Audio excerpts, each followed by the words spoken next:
रहिया निहारी नैना प्यासल स्नेह में रही रही दर्द होता राजा जी देह में। रहिया निहारी नैना प्यासल स्नेह में रही रही दर्द होता राजा जी देह में।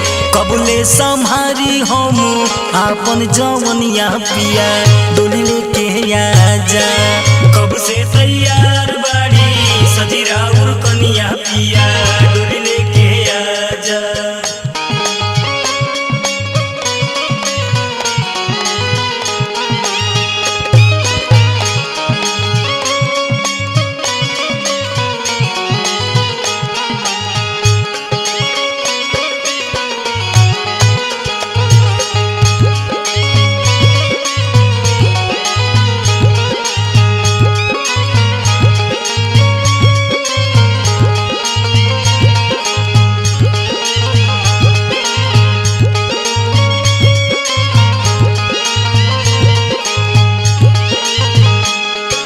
ले जा तू कोनो तरीका हो नजर डालो सलैका।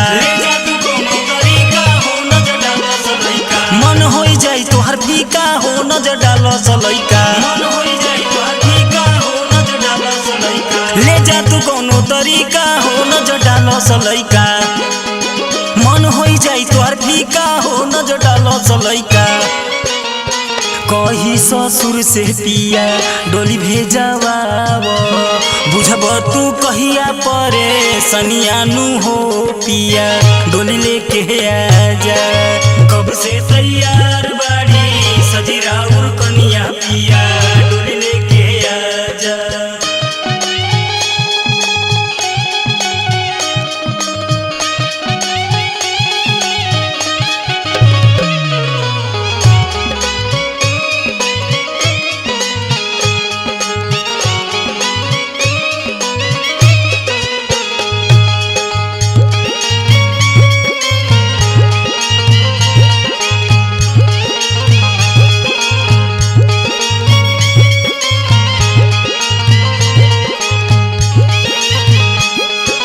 गइल गुजर पिया बचपन हो मोर आइल जवानी। रुके न देह पे ओढ़निया हो पिया आइल जवानी। गइल गुजर पिया बचपन हो मोर आइल जवानी। रुके न देह पे ओढ़निया हो पिया आइल जवानी।